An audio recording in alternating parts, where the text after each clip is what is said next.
지난주에 우리는 하나님의 이름을 위해 하지 않아도 될 일을 목숨을 걸고 행했던 여호수아와 이스라엘 백성들에 대해서 말씀을 나누었습니다. 기억하시나요? 하나님의 이름을 걸고 약속을 했기 때문에 원래는 지키지 않아도 될 약속, 얼마든지 없던 일로 돌려도 괜찮은 약속을 지키려고 자신들을 괘씸하게 속였던 이 악한 기브온 사람들을 보호하기 위해 전쟁터로 향했던 여호수아와 이스라엘 백성을 우리는 기억하고 있습니다. 전쟁은 죽으면 죽으리라는 결단을 갖고 임해야 되는 목숨을 건 사건입니다. 장난삼아 재미로 한번 전쟁이나 해볼까? 이런 생각으로 전쟁터로 향하는 사람은 아무도 없습니다. 여호수아와 이스라엘 백성들이 그들을 속여 하나님께 범죄하게 만든 기브온 사람들을 살리기 위해 이처럼 목숨을 걸고 전쟁터로 나아갔던 이유는 기브온 사람들을 위해서가 아니라 하나님의 이름이 조롱과 멸시를 당하지 않도록 그것을 막기 위함이었습니다. 하나님의 이름을 자신들의 목숨보다 더 귀하게 여기고 기꺼이 자신들의 목숨도 아끼지 아니하는 여호수아와 이스라엘 백성들을 하나님은 어여삐 여기셨고 그들을 대신에 아모리 족속 다섯 왕이 이끄는 큰 군대들과 싸워 주셨습니다. 그리고 이겨 주셨습니다. 목숨을 걸고 하나님의 이름을 지키고자 했던 여호수아와 이스라엘 백성들은 그렇게 하나님의 도우심으로 승리할 수 있었고 기브온 사람들을 보호해 줌으로써 하나님의 이름으로 맹세한 그들의 약속을 지켰습니다. 하나님의 이름이 땅에 떨어지지 않았고 조롱과 멸시도 당하지 않았으며 큰 영광을 받게 되었습니다. 우리도 여호수아와 이스라엘 백성들의 이런 모습을 본받아 성삼위 하나님의 이름이 나 때문에 나로 인하여 수치와 조롱을 당하지 않도록 죽으면 죽으리라는 각오와 다짐으로 사탄과 맞서 싸워야 합니다. 그럴 때 하나님이 나를 대신해 우리를 대신해 친히 싸워주셔서 우리에게 승리를 허락하시고 그 이름의 영광을 더 높고 영화롭게 하실 줄 믿습니다. 오늘 말씀은 이스라엘에 대적하여 기브온 사람들을 죽이려 했던 아모리 족속 다섯 왕에 대한 이야기로 시작해 보겠습니다. 아모리 족속은 이스라엘이 전멸시켜야 할, 모두 죽여야 할 가나안 족속 중 하나였습니다. 아모리 족속의 왕이 5명이나 되었던 것을 볼 때 아모리 족속의 수가 매우 많았던 것을 우리가 짐작해 볼 수 있습니다. 그들의 땅을 5으로 나누어 5명의 왕을 두었을 만큼 아모리 족속은 이스라엘이 상대하기에 결코 만만치 않은 강력한 이방 족속이었을 것입니다. 이 5 왕의 이름을 그들이 각각 다스리던 지역과 연결하여 불러보면 이렇습니다. 1번 예루살렘 왕 아도니세덱, 2번 헤브론 왕 호함, 3번 야르뭇 왕 비람, 4번 라기스 왕 야비야, 5번 에블로 왕 드빌. 이렇게 5명의 왕이 같은 족속, 같은 아모리 족속이지만 땅이 워낙에 크고 또 워낙에 그 족속의 수가 많으니까 5으로 나뉘어 가지고 각각 아모리 족속을 다스렸어요. 평소에 이 5 왕의 사이가 어땠는지는 알 수 없습니다. 좋았을 수도 있고 안 좋았을 수도 있었겠지요. 이 같은 민족이라고 해서 자동으로 사이가 좋은 것은 아니니 좋았을 수도 있고 나빴을 수도 있다는 것이지요.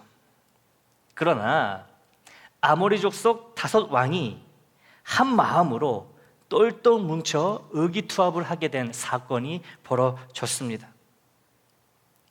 강하고 큰 성 기브온 성이 이스라엘과 평화조약을 맺은 것을 알게 된 예루살렘 왕 아도니세덱이 크게 두려워합니다.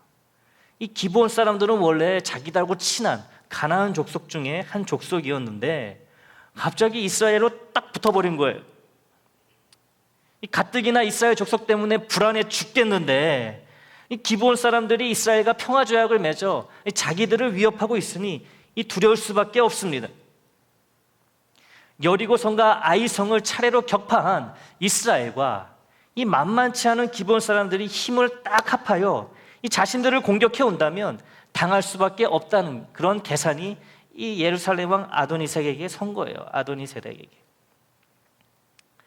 이스라엘과 기브온 성이 연합하여 그들을 공격한다면 말 그대로 끝장이니 살기 위해서는 먼저 그들을 공격하는 수밖에 없다고 이 예루살렘 왕 아도니세덱이 이런 생각을 하게 됩니다. 이 보아하니 이스라엘이 기브온 사람들에게 속아서 평화 조약을 맺었어요. 이 아도니세덱 이 왕이 이렇게 보니까 이스라엘은 전혀 지금 달갑지가 않아요. 이 기브온 사람들 때문에 지금 속이 부글부글한 걸 알고 있습니다. 왜냐하면 속아서 지금 조약을 맺은 걸 알기 때문이에요. 지금은 이스라엘과 기브온이 사이가 좋지 않은 듯하니 지금이 둘 중 하나를 공격하기에 가장 좋은 적기라고 판단을 합니다. 그래서 이스라엘과 기브온성 둘을 이렇게 저울질해 봅니다. 누가 더 만만한가 저울질을 해봐요. 그래서 더 만만한 기브온성을 먼저 치기로 결심을 합니다. 아도니세덱 왕 혼자서는 기브온성을 이길 수 없으니 같은 족속인 4명의 왕에게 전가를 보냅니다. 여호수아 10장 4절과 5절입니다. 내게로 올라와 나를 도우라.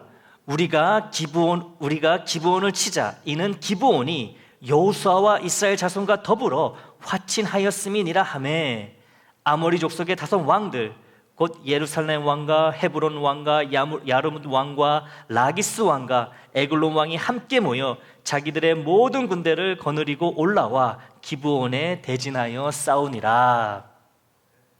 예루살렘 왕 아도니세덱의 전가를 받은 나머지 4명의 왕들이 하나가 되어 기브온을 향해 함께 진격합니다. 그리고 아모리 족속이라는 한 이름으로 기브온 사람들과 죽기 살기로 전쟁을 벌입니다. 기브온 성을 공격하고 이스라엘에 맞서는 일에 있어서 이 아모리 족속 5 왕은 하나로 똘똘 뭉친 거예요. 똘똘 뭉쳤습니다. 이 아모리 5 왕이 하나가 되어 함께 목숨을 건 전쟁에 참여했다는 이 사실이 중요한 이유가 있어요. 이 사실에 중요한 이유가 있습니다. 하나님의 백성인 이스라엘 12지파만 하나가 되어 목숨을 건 전쟁에 참여하는 것이 아니라 하나님을 대적하는 자들 역시도 하나가 되어 똘똘 뭉쳐 목숨을 건 전쟁에 참여한다는 것을 알 수 있기 때문에 그래요. 하나님의 백성이 서로 하나 되어 하나님의 인도와 도우심을 받듯이 하나님을 대적하는 자들도 서로 하나 되어 똘똘 뭉쳐서 사탄의 인도와 도움을 받는다는 사실을 우리는 알아야만 합니다. 이걸 모르면요, 사탄에게 이기기보다는 지는 경우가 더 많을 수밖에 없어요. 하나님의 일을 할 때, 특별히 하나님을 위해 순종할 때는 사탄이 가만히 내버려 두지를 않습니다. 절대로 그냥 멀뚱멀뚱 보고만 있지 않아요. 어떻게든 하나님께 순종하지 못하도록 막으려고 합니다. 우리의 순종을 통해 하나님이 받으실 영광을 가로막는 것이 사탄의 주된 목표이기 때문에 그래요. 사탄은 우리한테 관심이 없고요, 하나님께만 관심이 있어요. 사탄에게 우리는 아무것도 아닙니다. 근데 하나님이 우리를 너무 사랑하시니까, 목숨보다 더 사랑하시니까 우리를 건드리는 거예요. 그래야지 하나님이 제일 이제 흔들리고 공격을 받으니까. 우리가 대단해서 우리를 건드리는 게 아니에요. 사탄은 우리한테 관심 없어요.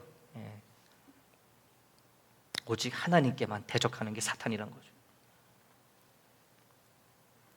개인의 순종이든 공동체의 순종이든 사탄은 수단과 방법을 가리지 않고 모든 순종을 막으려 듭니다.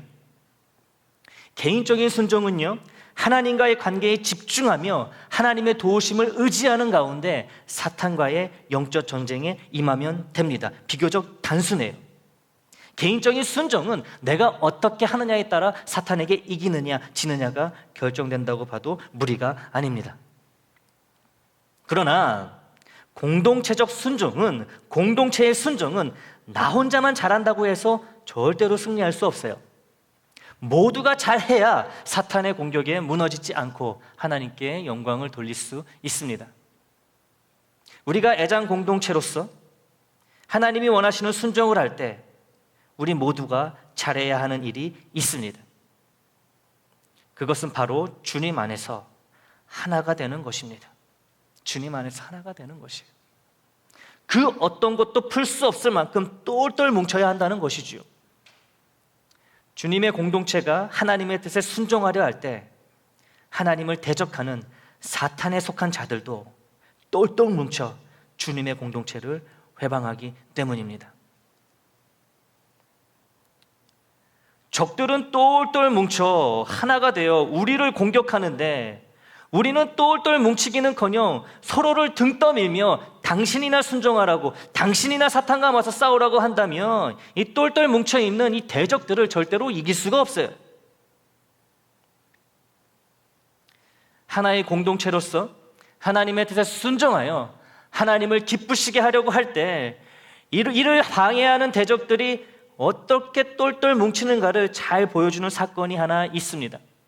이 사건은 무너진 예루살렘 성벽을 다시 쌓아 올리는 이스라엘 공동체에게 발생한 사건으로 성벽을 쌓지 못하도록 이스라엘 공동체를 똘똘 뭉쳐 괴롭히며 회방한 대적들이 있었습니다. 그중 대표격에 해당하는 사람들은 산발랏과 도비야라고 하는 사람이었어요. 먼저 산발랏이 어떻게 이스라엘 공동체를 대적했는지 살펴보겠습니다. 느헤미야 4장 1절과 2절이에요. 산발랏이 우리가 성을 건축한다 함을 듣고 크게 분노하여 유다 사람들을 비웃으며 자기 형제들과 사마리아 군대 앞에서 일러 말하되 이 미약한 유다 사람들이 하는 일이 무엇인가? 스스로 견고하게 하려는가? 제사를 드리려는가? 하루의 일을 마치려는가? 불탄 돌을 흙무더기에서 다시 일으키려는가 하고 이런 말을 해요. 산발랏이라는 이방인이 하나님의 거룩한 성인 예루살렘 성벽이 재건되는 것을 극렬히 분노하며 반대합니다. 하나님의 백성인 이스라엘 공동체가 무너진 하나님의 성을 다시 이렇게 세우는 일은 당연한 일이고 하나님의 뜻입니다. 그런데 산발랏이 예루살렘 성벽 재건을 반대하며 극대노하는 것은 이스라엘 공동체를 대적하는 것이며 동시에 하나님을 대적하는 것입니다. 그런데 잘 보시기 바랍니다. 방금 읽은 느헤미야 4장 1절 2절에서는 산발랏 혼자만 등장하고 있지 않아요. 이스라엘 공동체가 예루살렘 성벽을 새로 일으키는 작업을 조롱과 야유로 해방하는 산발랏 뒤에 그의 형제들과 사마리아 군대가 하나로 똘똘 뭉쳐 버티고 있는 것을 우리는 보게 됩니다. 하나님의 뜻에 따라 예루살렘 성벽을 재건하는 이스라엘 공동체를 방해하기 위해 산발랏을 중심으로 그의 형제들과 사마리아 군대가 똘똘 뭉쳐 이스라엘 공동체와 하나님을 대적하고 있습니다. 하나님의 공동체가 하나님의 일을 할 때 사탄에 속한 사탄의 공동체도 똘똘 뭉쳐 하나님의 공동체와 하나님을 대적한다는 것이지요. 이들과 또 똘똘 뭉치는 한 사람이 있었으니 그의 이름은 도비야입니다. 느헤미야 4장 3절이에요. 암몬 사람 도비야는 곁에 있다가 이르되 그들이 건축하는 돌 성벽은 여우가 올라가도 곧 무너지리라 하더라. 이 산발랏과 찰떡콤비라 불려도 손색이 없는 이 도비야 역시 비열하고 저열하기 짝이 없는 자입니다. 이름부터가 비열하지 않습니까? 도비야. 네. 도비야는 이스라엘 공동체가 쌓는 성벽은 가벼운 여우 한 마리가 밟고 지나가도 그대로 무너질 거라는 말을 외치면서 이스라엘 공동체의 사기를 푹 꺾어놓고 있습니다. 하나마나한 일을 왜 해서 그렇게 생고생을 하냐는 도비야의 말은 안 그래도 바벨론의 포로로 끌려가 있고 아직도 바벨론의 지배를 받고 있는 패배의식에 젖어 있는 이 이스라엘 백성의 그 마음을 더 어렵게 하기에 충분했다라는 거죠. 안 그래도 패배의식에 젖어 있는데 이런 말을 들으면은 더 낙심할 수밖에 없습니다. 이 말의 힘이라는 게 엄청나거든요. 그러나 도비야가 혼자서 이런 말을 했다면 이스라엘 공동체는 그리 큰 타격을 받지 않았을 거예요. 도비야 이 한 사람의 말이 이스라엘 공동체의 위협이 되었던 이유는 그의 옆에, 도비야 옆에 산발랏과 산발랏의 형제들 그리고 사마리아 군대가 그와 하나로 똘똘 뭉쳐 있었기 때문이라는 거예요. 똘똘 뭉쳐서 이런 조롱의 말을 하는 이 도비야 때문에, 이 똘똘 뭉쳐있는 그들 때문에 이스라엘 공동체가 흔들흔들 한다는 거죠. 한두 사람이 아니라 여러 사람이, 많은 사람이 하나로 똘똘 뭉쳐 대적해오니 이스라엘 공동체는 위협을 느끼고 두려울 수밖에 없는 거예요. 전도서 4장 12절에는 이런 말씀이 나옵니다. 한 사람이면 패하겠거니와 두 사람이면 맞설 수 있나니 세 겹줄은 쉽게 끊어지지 아니하느니라. 아멘. 이 말씀은 뜻을 같이 하는 사람이 많으면 그 뜻이 쉽게 좌절되지 않는다는 그런 의미예요. 선한 일을 위해 믿는 자들이 하나로 똘똘 뭉친다면 그 선한 일을 힘있게 이루어낼 수 있다는 것이지요. 그런데요, 이 말씀은 악한 일에도 그대로 적용이 됩니다. 악한 일을 위해 악한 자들이 하나로 똘똘 뭉치면 그 악한 일을 힘있게 거침없이 행하게 된다는 것이지요. 문제는 우리가 하나님이 기뻐하시는 선한 일을 할 때보다 사탄이 아주 좋아하고 기뻐하는 악한 일을 할 때 더 잘 뭉친다는 거예요. 누가요? 우리가요. 여전히 우리의 마음 가운데 죄성이 강하게 자리 잡고 있기 때문입니다. 선을 행하는 자들보다 악을 행하는 자들이 훨씬 더 든든하게 하나로 똘똘 뭉친다는 사실을 주님의 말씀을 통해 확인해 볼 수 있어요. 이 마태복음 12장에는 바알세불 논쟁이라 불리는 사건이 기록되어 있습니다. 사람들이 주님께 한 사람을 데려옵니다. 그런데 그 사람은 귀신이 들려 눈이 멀고 말을 못하는 아주 불쌍한 사람이에요. 주님이 그 사람을 고쳐주십니다. 여기까지는 참 좋아요.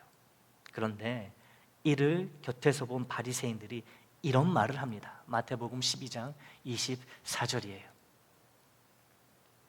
네.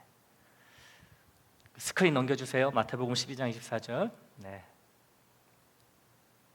바리새인들은 듣고 이르되 이가 귀신의 왕 바알세불을 힘입지 않고는 귀신을 쫓아내지 못하느니라 하거늘. 이런 말을 합니다. 귀신을 쫓아내신 주님의 능력을 보고 한다는 소리가 예수님이 귀신 중에서도 가장 힘이 센 바알세불에 의지하여 이 바알세불보다 힘이 약한 귀신을 그 사람의 몸에서 떠나가게 했다는 거예요. 힘센 귀신이 그보다 힘이 약한 귀신을 쫓아냈다는 것이지요. 주님이 귀신의 힘으로 귀신을 쫓아낸 거니 놀랄 일도 아니고 기뻐할 일도 아니라는 겁니다. 그리고 귀신의 왕 바알세불을 의지하는 나사렛 예수도 귀신 들린 자이니 조심해야 된다는 거예요. 저 사람 저렇게 내버려 두면 안 된다는 거죠. 어떻게든 저런 짓을 못하게 막아야 된다는 거예요. 주님이 바리새인들의 이런 악하고 잘못된 생각을 모르실 리 없습니다. 마태복음 12장 25절 26절이에요. 예수께서 그들의 생각을 아시고 이르시되 스스로 분쟁하는 나라마다 황폐하여질 것이요 스스로 분쟁하는 동네나 집마다 서지 못하리라. 만일 사탄이 사탄을 쫓아내면 스스로 분쟁하는 것이니 그리하고야 어떻게 그의 나라가 서겠느냐. 주님은 자신이 다른 힘센 귀신의 힘을 빌려 힘이 약한 귀신을 쫓아낸 것이 아니라고 분명히 말씀하십니다. 그 이유가 중요한데요, 만약에 귀신, 즉 한 사탄이 다른 사탄을 쫓아낸다면 사탄의 나라가 설 수 없고 사탄이 일관되게 악한 일을 할 수 없기 때문이라고 하십니다. 주님의 이 말씀은 사탄도 지들끼리는 절대로 힘대결을 한다거나 분쟁을 한다거나 싸우지 않고 언제나 하나로 똘똘 뭉쳐 하나님과 하나님의 사람들을 대적한다는 거예요. 그런데 하나님을 가장 잘 믿고 가장 잘 섬기며 가장 잘 순종한다는 바리새인들은 어떤가요? 오히려 하나님이신 주님을 대적하고 주님을 믿는 자들을 핍박하고 있습니다. 사탄도 지들끼리 안 하는 짓을 하나님을 믿는다고 하는 자들이, 그것도 가장 잘 믿는다고 하는 자들이 주님과 갈등과 마찰을 일으키고 주님을 대적하며 급기야 주님을 당장에라도 죽여버리고 싶은 마음에 이를 바득바득 갈고 있습니다. 여기에서 심각한 문제가 발생하는 거예요. 사탄의 무리들은 하나로 똘똘 뭉쳐 하나님을 대적하는 일에 온전히 집중하는데, 모든 힘을 쏟는데, 하나님의 무리들은 하나로 똘똘 뭉쳐 사탄의 공격에 맞서기보다는 오히려 서로 간의 갈등과 분쟁으로 자멸하기 쉽다는 것입니다. 하나님의 뜻을 이루기 위해 한마음으로 똘똘 뭉쳐야 하는 하나님의 공동체인 교회는 언제든지 이러한 위험에 노출될 수 있다는 것을 우리는 방심하지 말아야 돼요. 사탄의 세력은 언제나 하나 되어 한치의 오차 없이 실수 없이 우리 공동체를 공격합니다. 사탄의 빈틈없는 연합 공격에 맞서기 위해서는 우리도 하나로 똘똘 뭉쳐야만 합니다. 다른 방법이 없어요. 각자 알아서 싸우다 보면 개인은 잠깐 승리할 수 있어도 공동체는 결국 패하고 납니다. 망하고 말아요. 공동체가 패하고 공동체가 망했는데 개인의 승리가 무슨 의미가 있겠습니까? 주 안에서 하나로 연합하는 길이 내가 살고 공동체가 사는 유일한 길입니다. 그렇다면 어떻게 해야 하나님의 공동체가 하나로 똘똘 뭉칠 수 있을까요? 그 방법을 느헤미야를 통해 알아보겠습니다. 예루살렘 성벽을 재건하는 이스라엘 공동체의 상황으로 다시 돌아가 보겠습니다. 이스라엘 공동체를 대적하기 위해 악으로 똘똘 뭉친 산발랏의 형제들, 사마리아 군대들, 그리고 도비아의 공격에 느헤미야는 이렇게 맞섭니다. 오늘 본문이에요. 느헤미야 4장 5절입니다. 주 앞에서 그들의 악을 덮어두지 마시며 그들의 죄를 도말하지 마옵소서. 그들이 건축하는 자 앞에서 주를 노하시게 하였음이니이다. 아멘. 느헤미야는 악으로 똘똘 뭉친 산발랏 일당의 공격 앞에서 하나님께 기도했어요. 그가 하나님께 기도했더니 이런 일이 벌어졌습니다. 그 다음 절인 느헤미야 4장 6절이에요. 이에 우리가, 여기서 우리는 이스라엘 공동체입니다. 우리가 성을 건축하여 전부가 연결되고 높이가 절반에 이르렀으니 이는 백성이 마음 들여 일을 하였음이니라. 아멘. 방금 읽은 말씀은 이에라는 말로 시작하는데 이 이에라는 말이 중요합니다. 이 이에라는 말은 느헤미야가 기도했기 때문에라는 의미를 갖고 있어요. 이에. 느헤미야가 기도했기 때문에. 다시 말해 느헤미야가 기도했기 때문에 이스라엘 공동체의 마음이 하나로 똘똘 뭉쳐 전심으로 예루살렘 성을 건축하여 전부 다 연결하고 이 절반까지의 높이만큼 쌓을 수 있었다는 것이죠. 이 조금만 더 쌓으면, 절반만 쌓으면 끝나는 거예요. 결국 똘똘 뭉친 사탄의 대적에 맞서기 위해 하나님의 공동체도 똘똘 뭉쳐야 하는데, 하나님의 공동체가 돌덩이처럼 단단하게 뭉치기 위해서는 하나님께 도움을 청하는 기도가 먼저 있어야 한다는 것을 알 수 있습니다. 똘똘 잘 뭉치는 사탄의 악한 세력들과 달리 하나님의 자녀인 우리는 선한 일을 위해 그들만큼 전심전력으로 잘 뭉치지 못하므로 이를 극복하기 위해서는 반드시 먼저 하나님께 기도해야 된다는 거예요. 우리끼리 으쌰으쌰 한다고 해가지고 뭉치지 않아요. 그러다 금방 흩어진다는 거예요. 기도해야 되는 거예요. 기도. 우리의 마음을 하나로 모을 수 있는 건 기도밖에 없다는 거죠. 하나님의 공동체인 우리 애장교회의 하나됨을 위해 가장 많이 기도해야 하는 사람은 당연히 저입니다. 네, 저지요. 하지만 저 혼자만의 기도로는 충분치 않습니다. 제가 제 책임을 회피하려는 게 아니고요, 사실이니까 말씀을 드리는 거예요. 예. 교회를 대표하는 시무 장로님들, 각 위원회를 맡고 있는 위원장분들, 봉사와 섬김의 자리에서 리드하시는 분들이 함께 열심으로 기도해야 되는 거예요. 그래야만 주 안에서 하나로 똘똘 뭉쳐 우리를 대적하는 사탄의 무리들에 맞서 싸울 수 있습니다. 생각해 보세요. 우리 주님이 기도를 안 하셔가지고 주님의 기도가 부족해서 제자들 사이에 서로 크고자 하는 욕심 때문에 분란과 분쟁이 있었던 것은 아니라는 거예요. 주님의 그 열심 있는 기도에도 불구하고 제자들 사이에 그런 분란과 싸움이 있었던 것은 제자들의 기도가 부족했기 때문이라는 거죠. 공동체는 한 사람만 기도한다고 서는 게 아니에요. 전체가 기도해야 돼요. 전체가. 모두가 기도할 때 주님의 공동체는요, 다이아몬드처럼 단단하게 뭉쳐 사탄의 그 어떤 대적에도 능히 맞서 싸우며 하나님을 기쁘시게 하는 순종을 완수할 수 있습니다. 사랑하는 애장 공동체 여러분, 사도 바울은 로마서 16장 19절에서 로마 교회 공동체를 향하여 다음과 같이 말하고 있습니다. 너희가 선한데 지혜롭고 악한데 미련하기를 원하노라. 아멘. 이 말씀은 로마 교회 교우 개인에게 주는 말씀이 아니라 로마 교회 공동체 전체에게 주는 말씀입니다. 로마 교회 공동체가 선한 일을 위해서는 하나로 똘똘 뭉치고 악한 일을 위해서는 모조리 흩어지고 와해되어 악에 대해서는 철저히 무능한 교회가 되라는 의미로 해석될 수 있어요. 이렇게 되기 위해서는 당연히 느헤미야가 보여주었던 것처럼 공동체 구성원 모두가 기도를 해야만 합니다. 모두가 한 마음으로 똘똘 뭉쳐 마귀를 대적하는 기도를 하나님께 올려드리면 아무리 사탄의 무리들이 똘똘 뭉쳐 공격한다 해도 우리는 주 안에서 하나 되어 하나님이 기뻐하시는 뜻에 끝까지 아름답게 순종하게 될 것을 의심치 않습니다. 여러분은 모두 애장 공동체의 일원이에요. 우리 공동체를 흔들고 무너뜨리려는 사탄의 막강한 연합 세력에 모두가 함께 맞서 싸워야 하는 책임이 있습니다. 이 싸움에서 우리가 흩어진다면 패할 수밖에 없습니다. 그러나 하나로 똘똘 뭉친다면 승리할 수 있어요.